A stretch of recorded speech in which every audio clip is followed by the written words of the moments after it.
Good morning students. आज मैं आप लोगों को हिंदी व्याकरण में आपको ये संज्ञा पढ़ाने जा रहे हैं स्टैंडर्ड 7-8। तो संज्ञा में सभी लोग पहले भी पढ़ चुके हैं और ये आपको नेक्स्ट क्लास में भी पढ़ना है। संज्ञा के बारे में संज्ञा की परिभाषा क्या है इसके बारे में जानेंगे। संज्ञा वैसे शब्द को कहते हैं जो किसी भी व्यक्ति, वस्तु या स्थान के नाम को संज्ञा कहेंगे। संज्ञा किसी व्यक्ति, वस्तु या स्थान के नाम को संज्ञा कहा जाता है। किसी व्यक्ति, वस्तु या स्थान के नाम को संज्ञा कहते हैं। इसके बाद जैसे इसकी परिभाषा दूसरी भी हो सकती है, जो हम लोग अनुभव करते हैं, जो देखते हैं या जिसके बारे में सुनते हैं, वो भी संज्ञा की परिभाषा होगी। अथवा जो हम देखते हैं, अनुभव करते हैं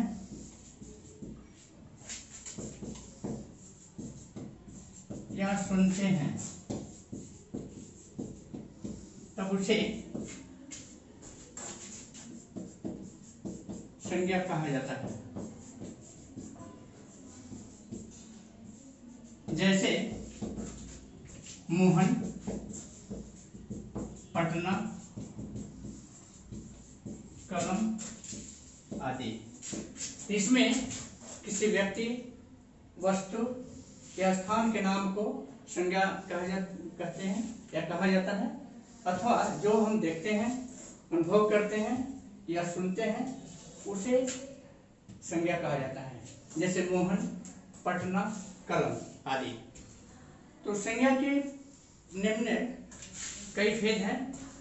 संज्ञा के निम्नलिखित संज्ञा के निम्न भेद हैं। पहला, व्यक्तिवाचक संज्ञा।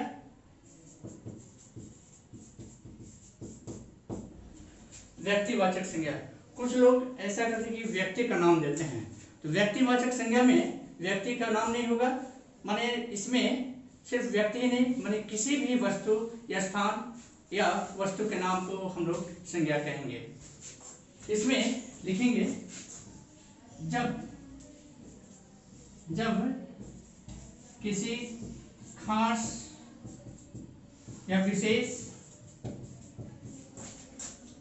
व्यक्ति, वस्तु या स्थान के नाम का बोध हो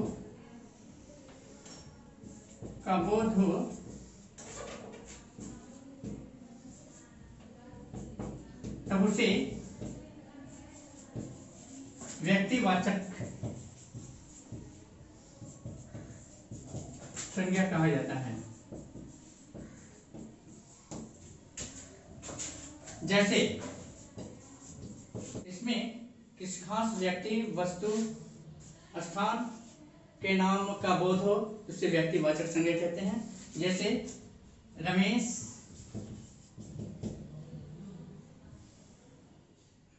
रामायण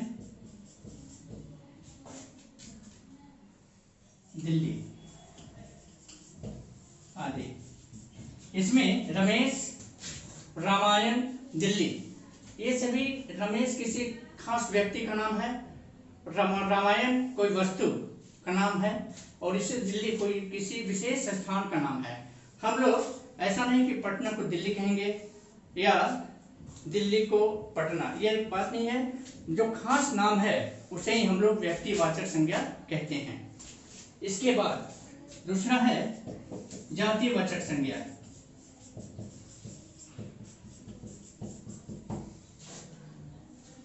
जब जिस संज्ञा शब्द या जिस शब्द से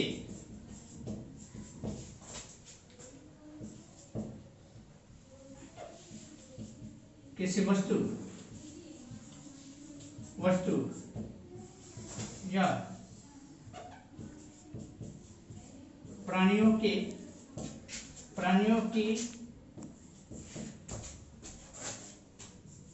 केवल जाति भर का बोध हो, तब उसे जातिवाचक संज्ञा कहते हैं।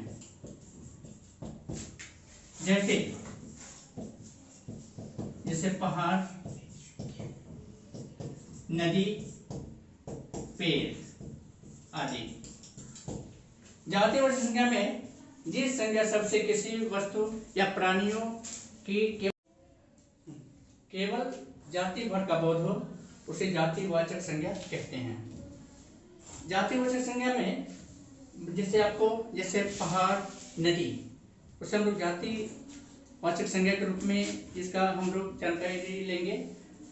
पहाड़ छोटा हो या बड़ा हो, आखिर उसकी जाति क्या है? पहाड़। उसी प्रकार नदी छोटी हो या बड़ी, लेकिन जाति भर का बोध होने के कारण नदी ही कहेंगे।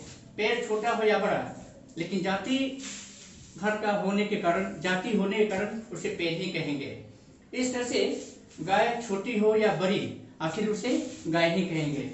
इस तरह से जातिवाचक संज्ञा हुई। इसके बाद समूहवाचक संज्ञा।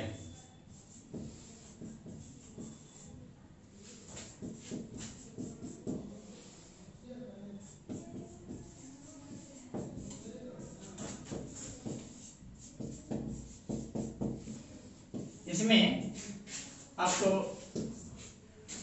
समूहवाचक संज्ञा में जिस शब्द से किसी भी वस्तु या प्राणियों के समूह का बोध हो, उसे हम लोग जातिवाचक समूहवाचक संज्ञा कहेंगे। तो जिस शब्द से वस्तुओं या प्राणियों के समूह का बोध हो, तब उसे समूहवाचक संज्ञा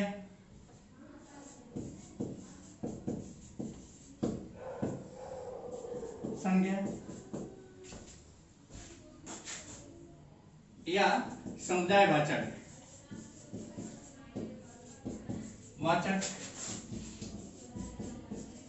संज्ञा कहते हैं। जैसे मेला, सभा, दल आदि। इसमें हम लोग ये देखेंगे, इसमें समूहवाचक संज्ञा जिस शब्द से वस्तुओं या प्राणियों के समूह का बोध हो, उसे हम लोग समूहवाचक संज्ञा कहते हैं। जैसे मेला, सभा, दल। मेला में बहुत से लोग रहते हैं, बहुत लोगों की भीड़ रहती है इसमें, लेकिन शब्द एक ही है, इसलिए मेला समूहवाचक संज्ञा होगा। उसी प्रकार सभा में भी बहुत से लोग होते हैं, बहुत से लोग रहते हैं, लेकिन शब्द एक है। इस शब्द से भी समूह का ही बोध हो रहा है, प्राणियों के समूह का बोध हो रहा है, इसलिए हम लोग इसे समूहवाचक संज्ञा कहेंगे। इसी तरह सेना हुई, सेना में भी बहुत से लोग रहते हैं, इसलिए उसे हम लोग समूहवाचक संज्ञा कहते हैं। इसके बाद भाववाचक संज्ञा। में भाववाचक संज्ञा जिस शब्द से व्यक्तियों, वस्तु या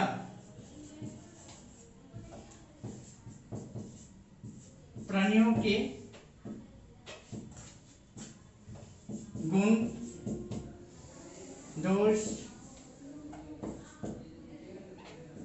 भाव आदि का बोध हो,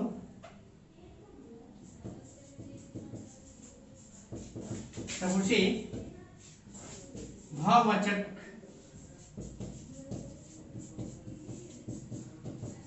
संज्ञा कहते हैं। जैसे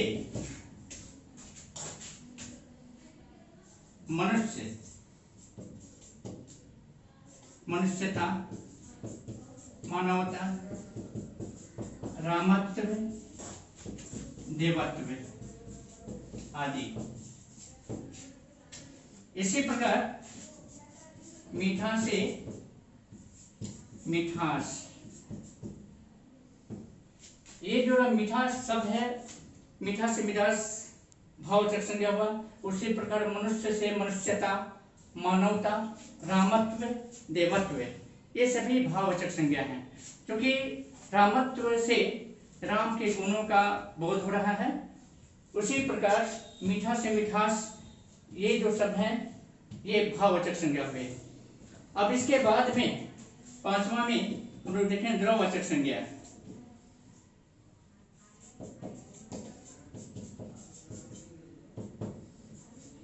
जिससे संज्ञा शब्द से नापे या तौले जाने वाली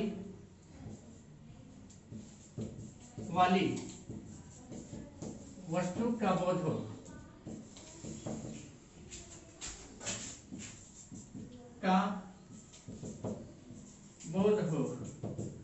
तब उसे द्रववाचक संज्ञा कहते हैं। जैसे